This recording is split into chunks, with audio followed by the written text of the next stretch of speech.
Hello everyone, मी काशरन दिवे स्वागत करत आहे तुमचं आपल्या टीचर्स फॅक्टरी या चॅनलवर। आज अगदी महत्त्वाच्या टॉपिकवर आपण डिस्कस करणार आहोत। जसं की तुम्हाला माहिती आहे, आता सेटचं 2025 ला जून 2025 ला जी 15 जूनला सेटची एक्झाम झाली होती, त्याचा रिझल्ट 30 ऑगस्टला लागलेला आहे। खूप विद्यार्थ्यांनी सगळ्यांनी म्हणजे ऑलमोस्ट सगळ्यांनी त्यांचा रिझल्ट चेक सुद्धा केलं। ज्यांचं रिझल्ट जे रिझल्टमध्ये अपयशी ठरले म्हणजे ज्यांचं क्लिअर झालेलं नाहीये, त्यांनी पुढे काय करावं ती व्हिडिओ मी अपलोड केलेली होती।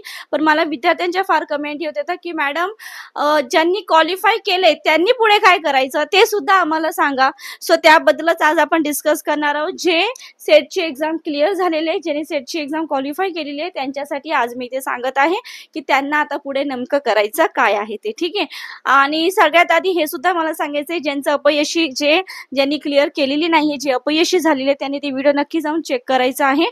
आणि तरी सुद्धा मी ते सांगते, तुम्ही डिमोटिवेट व्हायचं नाहीये तुम्हाला, तर आपली बॅच आहे, बॅच जॉईन करायचं आहे। बॅच जॉईन केल्यानंतर तुम्हाला बोलतात ना, तुमचं अपयशातून यशाकडे जाण्याचा मार्ग नक्कीच मिळेल। मी स्वतः net set qualify Kajal madam तुमच्यासाठी आहे। माझ्यासारखे इतर जे टीचर्स आहेत ते सुद्धा आपापल्या सब्जेक्टमध्ये क्वालिफाईड आहेत। सो नक्कीच त्यांच्या सोबत तुम्ही अपयशातून यशाकडे जाऊ शकता। सो आपलं गणेश उत्सवाच्या निमित्ताने ऑफर सुद्धा आहे। ही ऑफर फक्त 2,500 मध्ये तुम्हाला बॅच मिळणार आहे। फक्त 2,500 मध्ये तुम्हाला बॅच मिळणार आहे। 1 वर्षभर तुम्ही त्याचा बेनिफिट करून घेऊ शकता। त्यासाठी हे 2 नंबर दिले, त्या दोन्हीपैकी कोणत्याही एका नंबरवर कॉल करून तुम्ही बॅचमध्ये नक्की ऍडमिशन करून घेऊ शकता आणि तुमच्या कन्सेप्ट क्लिअर करून घेऊ शकता, ठीक आहे। आता जे महत्त्वाचा पॉइंट आहे की जे क्वालिफाय झालेत की मॅडम आम्ही सेटची एक्झाम क्वालिफाय झाले, 2025 ची सेटची एक्झाम क्वालिफाय झाले, तर आता पुढे काय? तर पुढे सर्वात महत्त्वाचं बोलायला गेलं तर आता तुम्ही क्वालिफाय झालेला आहे, सर्वात प्रथम तुमचं कॉंग्रॅच्युलेशन, खूप खूप मनापासून तुमचं अभिनंदन। आणि नक्कीच आता तुमचा यशाचा मार्ग खुला झालेला आहे। फक्त त्यासाठी त्या यशाच्या मार्गावर खुलं झालेले, पण आपण सुद्धा थोडेफार हातपाय हलवायचे, थोडं आपण सुद्धा अलर्ट राहायचे काही गोष्टींसाठी, ते तुम्हाला इथे मी सांगत आहे। आता पहिलं तर काम जे डिग्री कॉलेज आहे, आता तुम्ही सेटची एक्झाम क्वालिफाय झालेत म्हणजे डिग्री कॉलेजचे तुम्ही असिस्टंट प्रोफेसर बनू शकता। तुम्ही ज्या विषयातून तुम्ही जो फॉर्म फिल केलेला होता, तुमचं पोस्ट ग्रॅज्युएशनला मराठी होतं, कोणचा मॅथ्स होतं, कोणचा इंग्लिश होतं, कोणचा सायकोलॉजी, कोणचा सायन्स, जे XYZ असेल, तुम्ही त्या विषयाचे डिग्री कॉलेजला असिस्टंट प्रोफेसर असणार। डिग्री कॉलेज म्हणजे 13वी 14वी 15वी FY SY TY याचे तुम्ही असिस्टंट प्रोफेसर झालेले आहात, ठीक आहे। आता याच्यामध्ये जर बघायला गेलात तर तुम्हाला आता काय करायचंय म्हणजे तुम्ही डिग्री कॉलेजच्या विद्यार्थ्यांना शिकवू शकता, ठीक आहे। सो आता इथे कधी कधी काय होतं, आता गव्हर्नमेंटचे कॉलेज असतात आणि काही कोणते कॉलेज असतात, प्रायव्हेट कॉलेज असतात, काही प्रायव्हेट कॉलेज असतात, ठीक आहे। प्रायव्हेट कॉलेज म्हणजेच गव्हर्नमेंटचे कॉलेज म्हणजे त्यांच्या पूर्ण ह्याला ग्रेड भेटलेली असते, म्हणजे आर्ट्सला, कॉमर्सला, सायन्सला ग्रेड। या प्रायव्हेट कॉलेजमध्ये कोणाला कॉमर्सला ग्रेड भेटलेली असते, तर कोणत्या दुसऱ्या कॉलेजला सायन्सला भेटली असते, तर कोणत्या दुसऱ्या कॉलेजला आर्ट्सला ग्रेड भेटलेली असते, ठीक आहे। सो हे डिपेंड करतं। आता ग्रेड भेटलेले कॉलेज काय असतात, तर ते गव्हर्नमेंट, त्यांना पेमेंट कोण देतो, तर गव्हर्नमेंट देतो। इव्हन प्रायव्हेट जरी कॉलेज असेल तरी त्या प्रायव्हेट कॉलेजमधल्या समजा कॉमर्सची जी स्ट्रीम आहे त्याला समजा ग्रेड भेटलेली असेल, तर त्या टीचर्स लोकांना जो पेमेंट येईल तो गव्हर्नमेंटचा पे स्केल येईल। कोणाचा?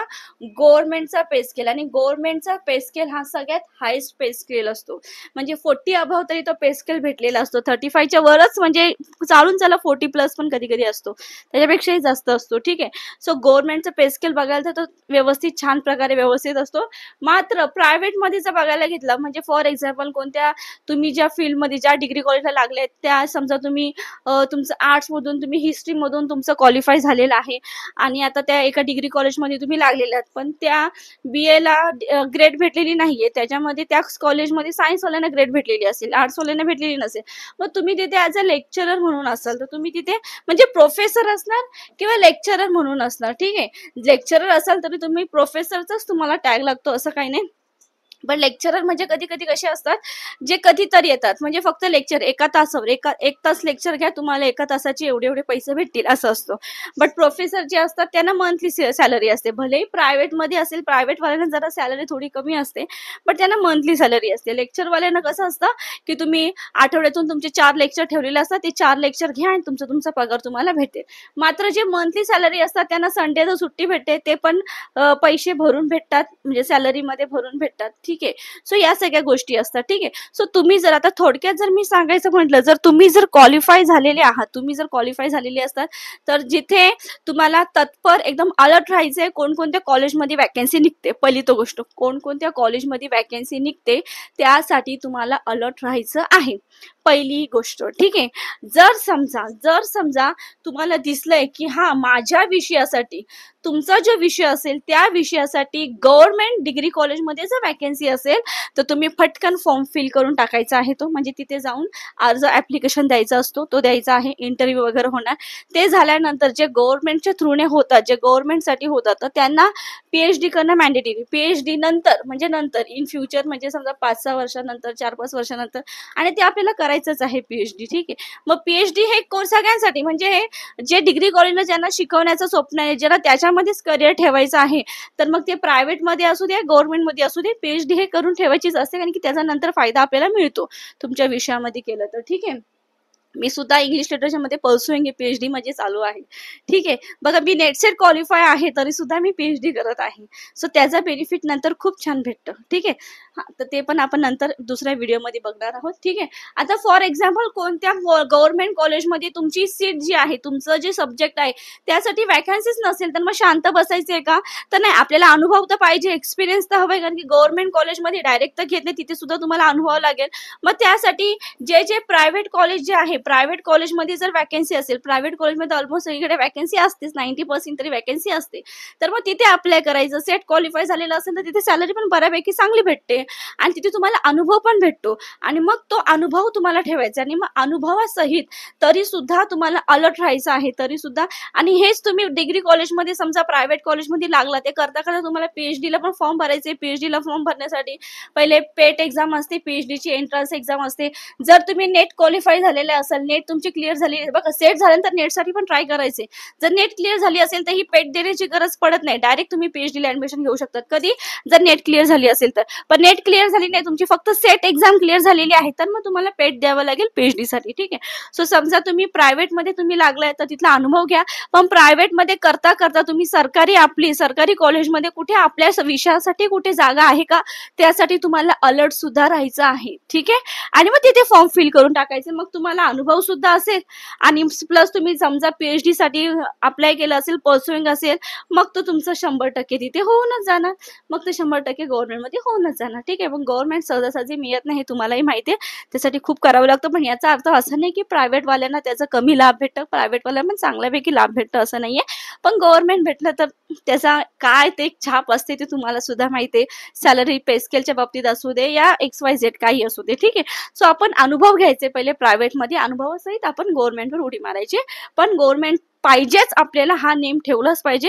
सो त्यासाठी सतत तुम्हाला अलर्ट राहायचं आहे, आणि त्यासाठी पीएचडी सुद्धा गरजेची असते, कारण की गव्हर्नमेंटवाले जे गव्हर्नमेंट कॉलेजचे प्रोफेसर असतात त्यांना पीएचडी तर लागतेच, आज ना उद्या करावी लागतेच. ठीक आहे. त्यापेक्षा आपण आधी परसुईंग करायची, आधीच ऍडमिशन घेऊन ठेवायचा, म्हणजे तिथे आपलं सहजासहजी एखाद्या वेळेस होऊन जाऊ शकतं, जर त्या आपल्या विषयासाठी वॅकन्सी असेल तर. ठीक आहे. सो हे तुम्हाला मी सांगितलेलं की सेट क्वालिफाय झालं, मग पुढे काय, या सगळ्या गोष्टी तुम्हाला मी एक्सप्लेन केल्या आहेत. याच्या व्यतिरिक्त सुद्धा जर कोणता डाऊट असेल तर कमेंटमध्ये सांगा. नक्कीच तुमच्यासोबत त्या कमेंटचं उत्तर मी व्हिडिओच्या मार्फत देणार. आणि आणखी सुद्धा कोणत्या प्रश्नाचं उत्तर जर तुम्हाला हवं असेल तर त्यासाठी व्हिडिओच्या फोल्डरमध्ये जावा. आणखीन खूप सारे तुम्हाला दिले असतील, आणखीन खूप सारे तुम्हाला व्हिडिओ दिलेले आहेत, मी अपलोड केलेले, ज्याच्या थ्रूने तुम्ही तुमच्या कन्सेप्ट क्लिअर करू शकता. ठीक आहे. आता जी आपली आहे सेटसाठी, जर तुम्हाला आता 2025 ची सेटची एक्झाम गेली, त्याच्यामध्ये क्वालिफाय झाला नाही XYZ, तो विषय सोडून द्या. आता 2026 मध्ये एक्झाम कधी होणार ते सुद्धा मी सांगितलेलं आहे. त्यासाठी तुम्हाला तयार राहायचे, तर ती व्हिडिओ सुद्धा अपलोड केलेली आहे, चेक करायचं आहे. सो आता गणेश उत्सवाच्या निमित्ताने ऑफर सुद्धा आहे. 2,500 मध्ये तुम्हाला बॅच भेटणार आहे, 1 वर्षापर्यंत लाभ आहे. त्यासाठी हा नंबर आहे 8010457760, या नंबरवर कॉल करायचे, किंवा 8329588625 या नंबरवर कॉल करायचे. लाईव्ह प्लस रेकॉर्ड बॅच आहे, लाईव्ह सुद्धा आहे, म्हणजे तुमचं डायरेक्ट इंटरॅक्शन शिक्षकांसोबत होणार आहे.